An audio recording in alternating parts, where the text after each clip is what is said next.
Good morning my family. তোমরা সবাই কেমন আছো? আশা করি তোমরা সবাই ভালো আছো, আমিও ভালো আছি। তো আর একবার বললাম গুড মর্নিং। তো দেখতেই পাচ্ছ সকালবেলা আমি উঠে পড়েছি স্নান টান করে। এখন আমি কাপড়টা শুকুর দিয়ে দিচ্ছে, তার মধ্যে আমার মা ফোন করেছে। আমার মায়ের সাথে কথা বলতে বলতে আমি আমি ফোনে মানে কাপড় শুকুর দিচ্ছি। তো তোমরা এইটাই ভাবছো যে আমি ফোনে কথা বলছি তো ভিডিও কোথায় করছি, এটা একটা ন্যাচারাল ব্যাপার। তো আমার কাছে দুটো ফোন, মানে একটা সিম আমি আর একটা ফোনে ঢুকিয়ে রাখি। তো ওই জন্য আমি ওই ফোনে কথা বলছি। তো দেখতে দেখতে কাপড় টাপড় শুকুর দিয়ে আমি নিচে চলে এসেছি। দেখতেই পাচ্ছি আমি এখানে ভাত বসিয়ে দিয়েছি। ভাত বসিয়ে ওই দেখো আমার মেয়ে খেলা করছে। ঘর দোরের কী অবস্থা করেছে দেখেছো? আমাকে সারাদিনে মনে 14বার আমাকে ঘর পরিষ্কার করতে হয়। তো এটা ঘরে বাচ্চা কাচ্চা থাকলে এরকম হবেই। তো এটা কোনো বড় ব্যাপার নয়, তোমরা সবাই জানো যাদের ঘরে বাচ্চা কাচ্চা আছে তাদের ঘর কখনোই গুছানো থাকে না।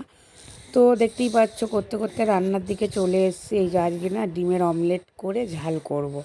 তো আমার এটা ভীষণ ভালো লাগে, কিন্তু তোমাদের দাদাভাইয়ের ভালো লাগে না। তাও কি করব, আজকে ভুল করে মানে ডিম ভাজা রাখার বদলে আমি ডিমটা ঝালে দিয়ে দিয়েছি। তো এবার ডিমের মশলাটা কষিয়ে নিচ্ছি। দেখতে পাচ্ছ কী সুন্দর কালার হয়েছে। আমি কিন্তু আমি কাশ্মীরি গুঁড়ো লঙ্কা ইউজ করি, যেহেতু আমি গুঁড়ো লঙ্কাটা দিই না, খুব কম দিই। কাঁচা লঙ্কার তরকারিটা করি, আর সাদা সাদা তরকারি না ভালো লাগে না খেতে। ওই জন্য আমি একটু কাশ্মীরি গুঁড়ো লঙ্কা দিয়ে কালার করে দিই। কিন্তু আমি ডিমের ঝালে কিন্তু কাশ্মীরি গুঁড়ো লঙ্কা দিইনি। আমি ওইটা এমনি মানে একটু চিনি দিলেও দেখবে কালার হয়। তো ওই করে ডিমের ঝালের মধ্যে ডিমটা দিয়ে দিলাম, দিয়ে এবার একটু ধনে পাতা দিয়ে নাড়াচাড়া করে নামিয়ে দেবো। এরকম ডিমের ঝাল বলো সোয়াবিনের তরকারি বলো একটু দিলে না একটু ভালো লাগে, খেতে টেস্ট হয়। তো তার মধ্যে আমি সোয়াবিন আলুর তরকারি করেছি। তো রান্নার মেনুটা বলে দিই।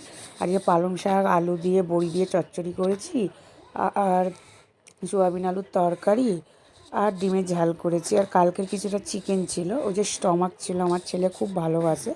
তো সেইটাকে ভালো করে আর একটু কষিয়ে দিয়েছি, কারণ খুব তাড়াতাড়ি করে করেছি বলে না মানে একটু কাঁচা কাঁচা ছিল, খাওয়া যায় না। ওই জন্য তার পরের দিনকে আবার করলাম। তো দেখতেই পাচ্ছ কালারটা খুব সুন্দর হয়েছে। তো একেবারে খাওয়া দাওয়া করে আমি ছাদে চলে এসেছি। এসে কাপড় টাপড়গুলো শুকুর টুকুর দিয়ে আমি যাব একটু শুতে।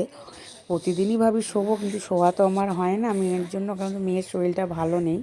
তো আমি এই নাইটিটা আমার 3 বছরের নাইটি, খুব ভালো নাইটি। আমার মানে শ্যামনগর থেকে আমি কিনেছিলাম।